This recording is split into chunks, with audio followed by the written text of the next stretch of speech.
Halo semua, kembali lagi di channel Raider Manhwa. Kali ini Mimin akan melanjutkan sebuah komik yang bercerita tentang reinkarnasi Pangeran Pedang Terkuat. Pada part sebelumnya, terlihat Aaron sangat frustasi karena ia selalu gagal menembus pertahanan yang digunakan oleh pasukan negara suci. Berbagai macam cara ia mencoba menyerang pertahanan kekuatan Dewa Phares, namun usahanya berakhir dengan kegagalan. Buat kalian yang baru mampir di channel ini, agar tidak bingung dengan alur ceritanya, kalian bisa cek deskripsi atau langsung saja menuju playlist yang ada di channel ini untuk memulainya dari part 1. Tanpa basa-basi lebih jauh, mari kita masuk ke part 12. Cerita dimulai saat Cheryl yang terdiam terpaku setelah kekuatan sihirnya tidak mampu untuk menghancurkan dinding perlindungan Dewa Phares. Tanpa ia sadari, dengan sangat cepat Aaron langsung berlari sambil memegang pedang yang ada di tangannya. Terlihat Aaron menggunakan kekuatan mental dan anugerah sang naga yang mengalirkan kekuatan itu kepada pedangnya untuk menyerang dinding pelindung Dewa Phares, yang mana kekuatan itu disebut sebagai tebasan angin energi pedang. Melihat Aaron yang mencoba menyerang pertahanan mereka, ia berpikir itu adalah energi pedang yang sangat kuat, hal yang mustahil untuk manusia normal bisa menggunakan kekuatan sebesar itu. Namun, ternyata serangan Aaron berbelok arah dan melambung tinggi ke angkasa dikarenakan ia masih belum mampu menguasai sepenuhnya kekuatan yang ada di dalam tubuhnya. Sambil memperhatikan kekuatan tangan Dewa Phares yang terbelah akibat serangan Aaron, Abel pun bergumam, "Aku sangat bersyukur jika serangannya melambung tinggi. Jika ia bisa mengendalikan kekuatannya, maka sudah dipastikan pertahanan kami akan hancur berkeping-keping." Tidak hanya satu kali saja, Aaron berkali-kali mencoba menggunakan kekuatan energi pedangnya untuk menghancurkan perlindungan Dewa Phares. "Aku tidak akan menyerah untuk menghancurkannya, meski itu adalah kekuatan dewa, tapi aku akan tetap mencobanya." Meski ia mampu mengendalikan dan mengarahkan serangannya tepat di tengah pertahanan mereka, namun tetap saja ia tidak mampu menembus pertahanan itu. "Aku harus mencobanya, meski itu akan menguras seluruh tenagaku. Jika aku menyerah di sini, maka semua yang aku lakukan akan berakhir dengan sia-sia." Dengan sekuat tenaga yang tersisa, Aaron kembali menggunakan kekuatan energi pedangnya untuk menyerang pertahanan Dewa Phares. Namun, lagi-lagi sekuat apapun usahanya, ia masih belum mampu menembus pertahanan kekuatan sang dewa. Terlihat Aaron sangat frustasi karena semua tenaga yang ia gunakan berakhir dengan sia-sia. Sambil berlutut ia berkata, "Kenapa aku masih belum bisa menembus pertahanan sang dewa? Sekuat apapun aku mencoba, tapi tetap saja aku selalu gagal."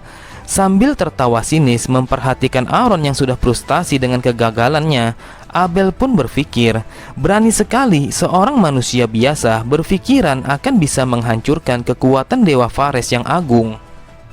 Kemudian Kainus berkata, "Sepertinya memang benar jika kekuatan anugerah naga masih belum cukup untuk menandingi kekuatan sang dewa. Mungkinkah aku harus melangkahkan kakiku di batas terlarang untuk membantunya agar bisa menembus pertahanan itu? Aku tidak menyangka aku harus berbuat sejauh ini hanya untuk membantu para manusia." Diceritakan pada dahulu kala saat umat manusia bersujud menyembah dan memuja naga, para dewa merasa kecewa karena makhluk ciptaan mereka telah menyembah makhluk hidup lainnya. Mereka telah melihat jika para naga telah bertindak terlalu jauh dalam urusan kehidupan manusia. Lantas para dewa langsung melarang umat manusia untuk menyembah naga. Saat dewa merasa diabaikan oleh umat manusia karena mereka terus saja menyembah naga, maka sebuah peringatan telah dijatuhkan untuk membinasakan umat manusia yang masih saja berpaling dari kemuliaan sang dewa. Tindakan itu dilakukan untuk memberikan peringatan kepada umat manusia. Setelah melihat hukuman dewa, maka para naga menyebut tindakan itu sebagai batas terlarang. Cerita kembali di waktu subuh hari saat menjelang terbitnya matahari. terlihat Abel yang sedang tidur dengan cukup pulas, dan di sekitarnya ada seekor kekelawar yang sedang memperhatikannya. Ternyata kekelawar itu adalah utusan Kainus untuk memperhatikan Abel dengan menggunakan bola sihirnya. Dengan kekuatan sihirnya, Kainus pun mencoba membuat sebuah mimpi buruk yang ditujukan kepada Abel. Di mimpi itu, terlihat Abel yang sedang kebingungan karena entah bagaimana dia telah berada di tempat yang sangat gelap. Kemudian ia melihat seseorang yang datang menghampirinya dari dalam kegelapan, dan ia pun sangat terkejut. Ternyata orang itu adalah Lukas, komandan pasukan gereja Tanah Suci yang telah tertangkap oleh pasukan Aron. Sambil mengacungkan pedangnya, Lukas mengatakan, "Apa kau tidak melihat jika aku belum mati? Jadi tolong selamatkan aku." Tiba-tiba dengan sangat kuat ia pun langsung mengayunkan pedangnya, sehingga pedangnya itu langsung memenggal kepala Abel.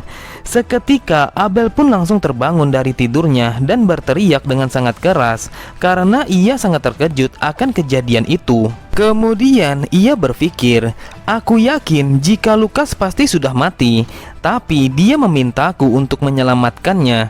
Aku tidak tahu ini adalah pertanda apa. Apakah dia benar-benar masih hidup dan disiksa oleh pasukan Aron?" Lalu untuk menenangkan dirinya, ia pun berdoa kepada dewanya, "Wahai dewa yang agung, yang selalu bermurah hati, mohon terimalah jiwa Lukas di sisimu. Jika memang benar jika ia masih hidup dan meminta pertolongan, hamba mohon tolonglah berikan hamba kekuatan." Sambil tertawa Kainus berkata, "Jika kita tidak bisa menyerang mereka dari depan, maka aku akan memulai menghancurkan mereka dari dalam. Jika aku memulai dengan mengganti rencana penyerangan." Namun belum sempat ia menyelesaikan perkataannya, tiba-tiba ia merasakan jika apa yang ia lakukan telah diketahui oleh sang dewa. "Aku tidak menyangka apa yang aku lakukan masih saja diketahui oleh para dewa. Sepertinya sebentar lagi aku akan mendapatkan hukuman sang dewa karena aku telah ikut campur dalam urusan manusia." Pada keesokan harinya, 2 hari sebelum bala bantuan datang, terlihat Abel yang masih belum percaya akan mimpinya. Ia berpikir, "Aku masih belum memahami apakah Lukas masih hidup ataupun tidak, dan dia mengirimkan pesan kepadaku melewati mimpi." Kemudian salah satu dari pasukannya memberitahu kepadanya jika Aron telah menarik mundur semua pasukannya. Mendengar itu, ia pun berkata, "Sepertinya mereka telah mengaku kalah karena mereka sama sekali tidak bisa menembus pertahanan dewa kita. Terlebih 2 hari lagi bala bantuan akan datang. Sudah pasti ia merasa kalah dan frustasi." Kemudian ia terkejut saat melihat Aron dengan cepat mendatanginya. Seketika ia pun memerintahkan seluruh pasukannya untuk menggunakan pelindung dewa Fares agar Aron tidak bisa melewatinya. Lalu Aron berkata, "Kau tidak usah khawatir. Aku datang ke sini bukan untuk menyerang kalian. Aku hanya ingin menyampaikan salam perpisahan karena aku akan menarik mundur semua pasukanku." Setelah itu, Aron melepaskan seekor merpati yang bertujuan untuk memberikan sebuah surat kepada Abel. Terlihat Abel sangatlah marah setelah ia membaca isi surat itu. Di sana tertulis, "Hari ini juga kami akan mundur. Namun pada suatu hari nanti, aku sebagai Pangeran Aron, penguasa wilayah Bran, akan menghancurkan organisasi ajaran sesat dewa palsu langsung dari akarnya. Jadi untuk membuktikan perkataanku, jika aku tidak hanya menggertak saja, maka aku akan membunuh beberapa orang dari ajaran sesat kalian sebagai bentuk untuk menguatkan perkataanku." Kemudian ia melihat 3 buah menara pelontar yang telah disiapkan oleh pasukan Aron tepat di hadapan benteng mereka. Lalu ia dengan seksama memperhatikan siapa yang akan mereka bunuh sebagai bentuk pembuktian ancaman yang telah Aron berikan. Namun ia pun sangat terkejut. Ternyata orang yang ada di batu pelontar itu adalah komandan dari pasukan negara suci yang bernama Lukas.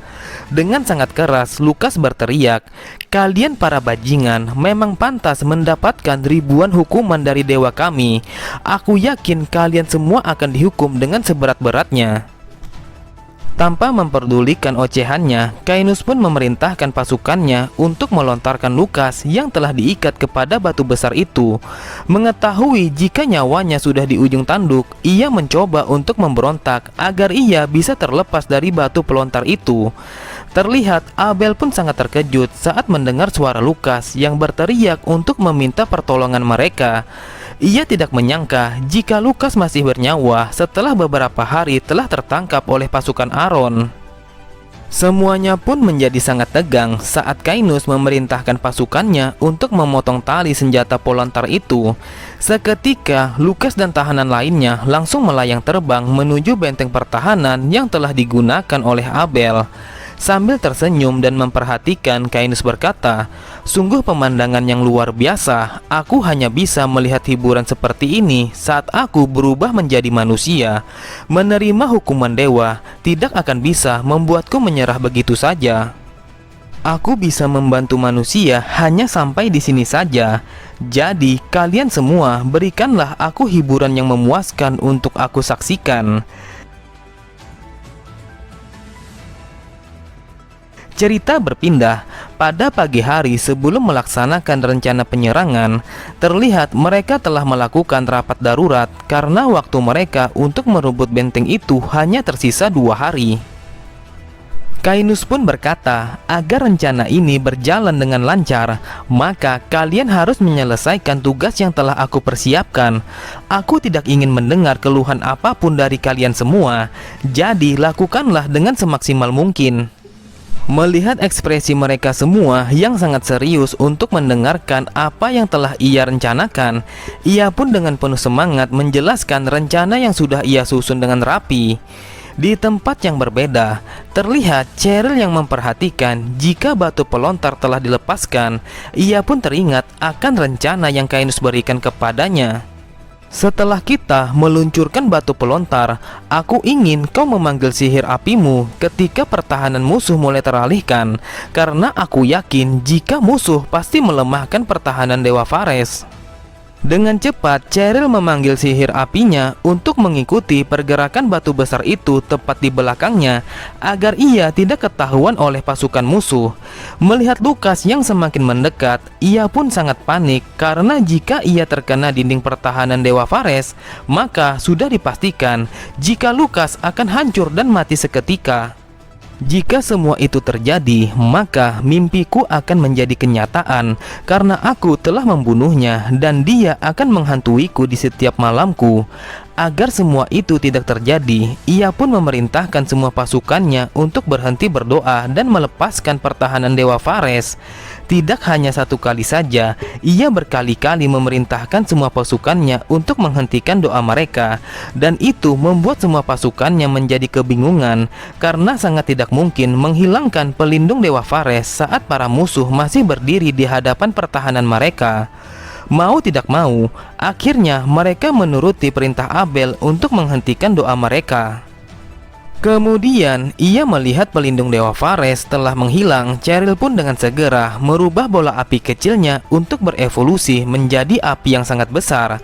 Seketika, api sihirnya telah mengeluarkan kedua tangannya yang besar dan berotot.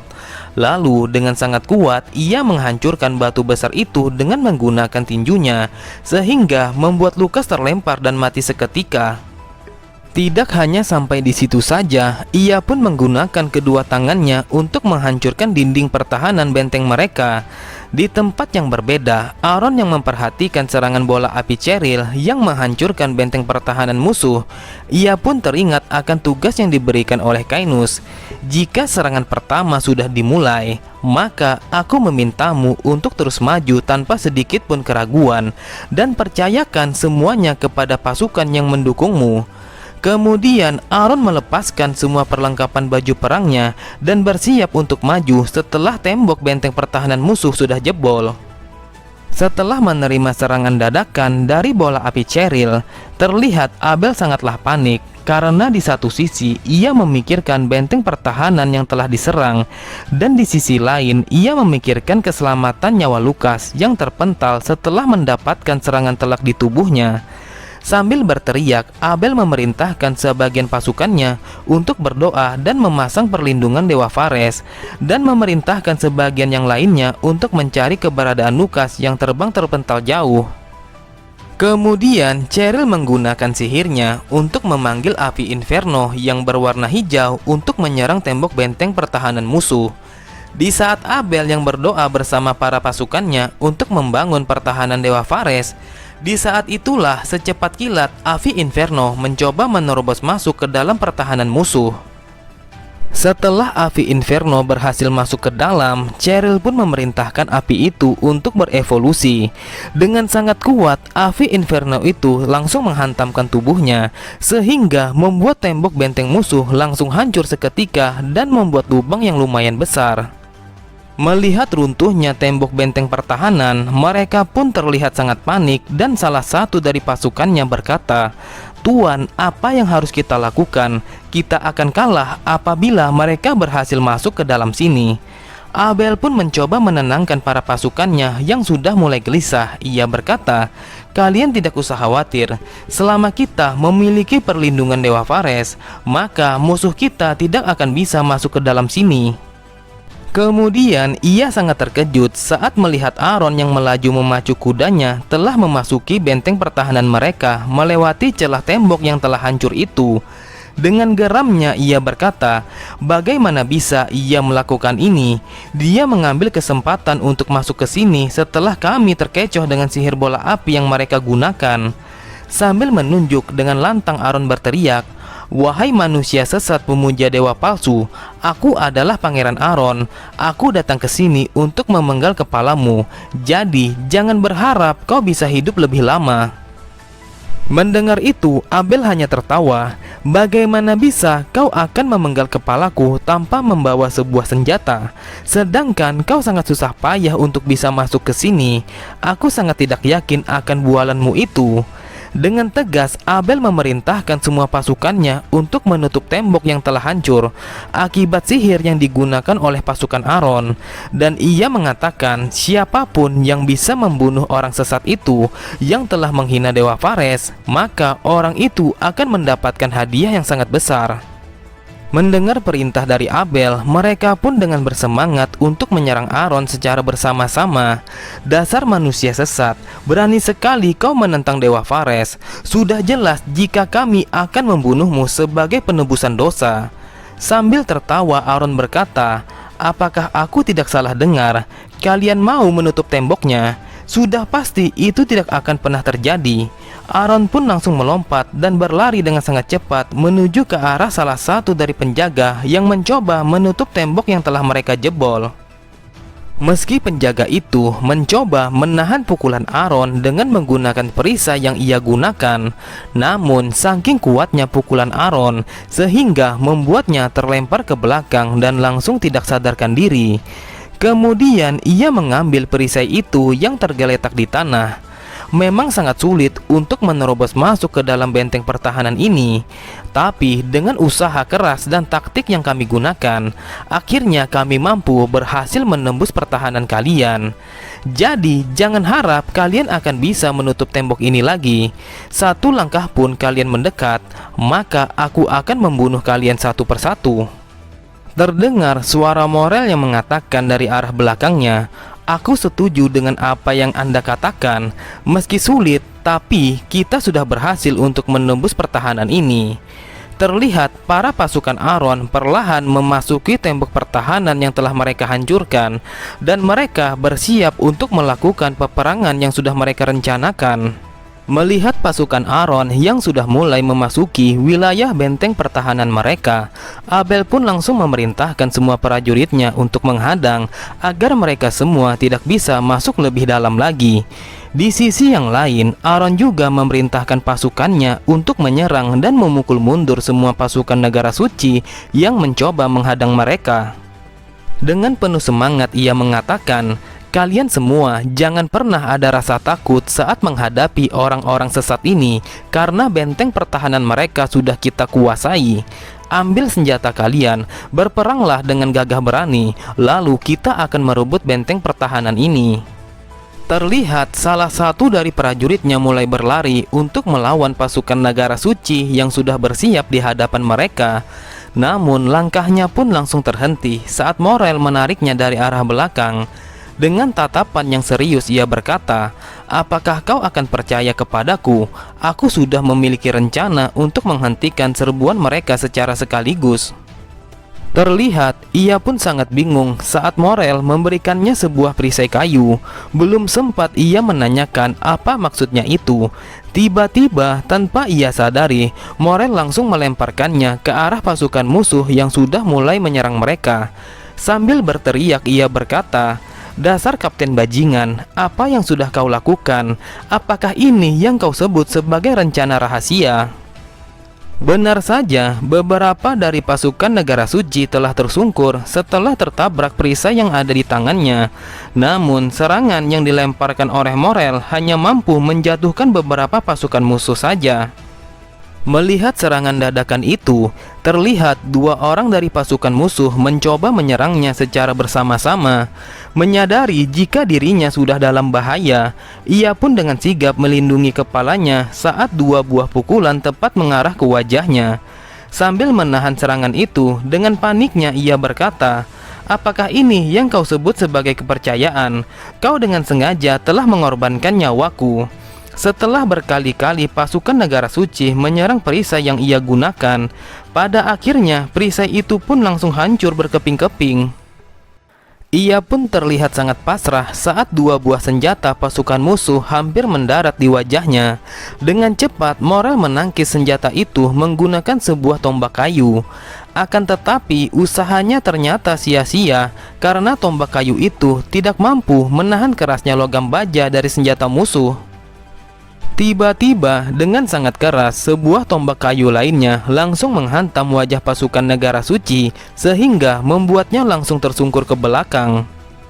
Ia pun sangat terharu saat mengetahui jika Biancalah orang yang telah menyelamatkannya. "Aku sangat berterima kasih kepadamu karena kau adalah sang penyelamat hidupku. Aku tidak tahu apa yang akan terjadi jika kau tidak datang menyelamatkanku." Kemudian ia sangat terkejut saat Morel langsung menerjangnya sehingga mereka pun terjatuh dan tersungkur. Ternyata tepat di atas kepalanya ada sebuah serangan dari kekuatan Dewa Fares yang mencoba membunuh mereka. Lalu Morel berkata, "Kami membawamu ke sini bukan untuk menjadi beban. Jadi kau jangan selalu menggantungkan nyawamu kepada orang lain." Terlihat Abel sangatlah kesal karena serangannya telah gagal untuk membunuh mereka berdua. Dan ia berkata, "Orang sesat seperti kalian tidak pantas untuk hidup lebih lama di muka bumi ini. Sebaiknya kalian semua menyerahkan nyawa kalian sebagai penebusan atas dosa besar yang kalian perbuat." Melihat itu, Aaron sangatlah marah. Ia bergumam, "Berani sekali ia melakukan itu kepada pasukanku. Aku harus segera ke sana dan memotong lehernya." Ia pun mencoba untuk mencari cara agar bisa naik ke atas benteng itu untuk membunuh Abel. Kemudian ia menyadari jika di belakangnya ada beberapa senjata telah mengarah kepadanya. Dengan cepat ia menundukkan kepalanya untuk menghindari serangan itu. Terlihat ratusan pasukan Negara Suci telah mengepungnya dan mereka berkata, "Kau sudah kami kepung, jadi kau tidak akan bisa melarikan diri lagi. Sebaiknya kau menyerah saja dan tebuslah semua dosa besarmu." Mendengar itu, Aaron pun langsung menyerang mereka semua dengan menggunakan kekuatan mentalnya. Saking kuatnya serangan Aaron sehingga mereka semua langsung terbanting ke belakang. Kemudian terlihat beberapa pukulan Dewa Fares telah turun dari langit untuk membunuhnya. Namun dengan sangat cepat Aaron menghindari serangan dadakan itu. Setelah itu Aaron melihat sekumpulan pasukan musuh yang berdiri di belakangnya. Sambil berteriak ia pun langsung berlari ke arah mereka dan mengatakan, "Siapapun yang menghalangiku akan aku bunuh sampai tidak ada satu orang pun dari kalian yang masih bernyawa." Melihat pergerakan Aaron yang berlari untuk menyerang mereka, para pasukan dengan sigap membentuk pertahanan yang berlapis agar Aaron tidak bisa menembus mereka. Tujuannya adalah jika Aaron gagal menyerang mereka, maka mereka akan bersiap untuk menyerang balik. Namun ternyata serangan Aron itu hanyalah sebuah tipuan.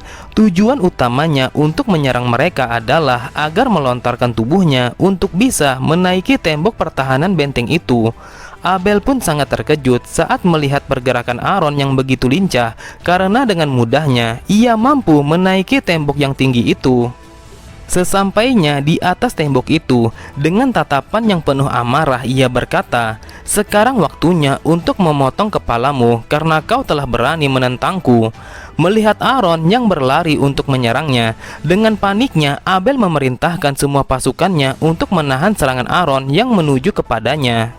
Terlihat semua pasukannya langsung membacakan doa agar bisa menahan serangan Aron. Seketika sebuah dinding perlindungan Dewa Phares telah muncul di hadapan mereka. Dengan kekuatan mentalnya, Aron pun langsung menusuk tangan pertahanan Dewa Phares dengan menggunakan tongkat kayunya.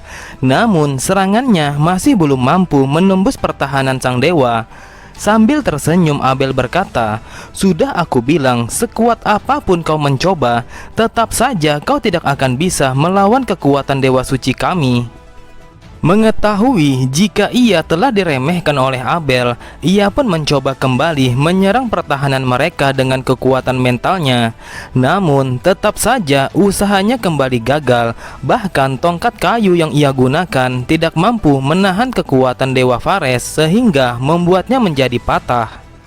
Kemudian ia melihat Abel yang mengangkat tangannya dan bersiap untuk menyerangnya. Dengan sangat cepat Aron melompat mundur agar ia terlepas dari serangan Dewa Phares yang turun dari langit. Sambil tertawa penuh percaya diri ia berkata, "Mungkin saja kau bisa masuk ke dalam sini karena faktor keberuntungan, tetapi usahamu sangatlah sia-sia. Jadi inilah saatnya untuk menebus semua dosa besarmu, karena kau adalah orang yang sesat. Bukan hanya kau saja yang harus menebus semua dosa-dosamu, akan tetapi seluruh pasukanmu akan kami sucikan sebagai pengampunan dosa kepada Dewa Phares." Mendengar itu, Aron pun berpikir, "Aku sudah tahu jika taktik yang aku gunakan tidak akan berpengaruh kepada kekuatan dewa yang ia gunakan. Seharusnya aku tetap menusuk maju saat moral kami masih sangat tinggi. Apabila seperti ini, aku khawatir jika pasukan kami akan kehilangan semangat mereka." Kemudian ia teringat akan perkataan Cainus, "Sebelum bala bantuan musuh tiba ke sini, maka kita harus merebut benteng pertahanan mereka dan menyiapkan formasi bertahan. Oleh karena itu, kita harus secepat mungkin membunuh komandan mereka dan memaksa mereka untuk menyerah." Aku tahu apa yang Cainus rencanakan, tapi melakukan ini tidak semudah yang ia katakan, karena musuh kita selalu saja berlindung dengan kekuatan sang dewa. Kemudian Aron tersadar akan sesuatu dan ia meminta Morel untuk memberikannya sebuah senjata. Morel pun langsung melemparkan sebuah tombak baja, yang mana senjata itu biasanya digunakan oleh pasukan musuh. Dengan tatapan mata yang penuh dengan keyakinan, Aron pun berlari dengan sangat cepat. Lalu ia menggunakan kekuatan mentalnya untuk menghancurkan pertahanan Dewa Phares. Akan tetapi ternyata bukan pertahanan itu yang ia tuju, melainkan pijakan kaki pasukan Abel yang telah ia serang, sehingga membuat sebagian pasukannya telah terjatuh bersama runtuhnya tembok benteng itu. Setelah menghancurkan tembok pertahanan mereka, dengan santainya Aron berkata, "Tidak ada sejarahnya manusia akan mampu melawan kekuatan dewa. Tetapi aku sangat penasaran, apakah aku mampu melawan manusia yang hanya bisa meminjam kekuatan dewanya?" Oke semua, cukup sampai di sini dulu pembahasan alur cerita kita. Sampai jumpa di video selanjutnya. Wassalamualaikum warahmatullahi wabarakatuh.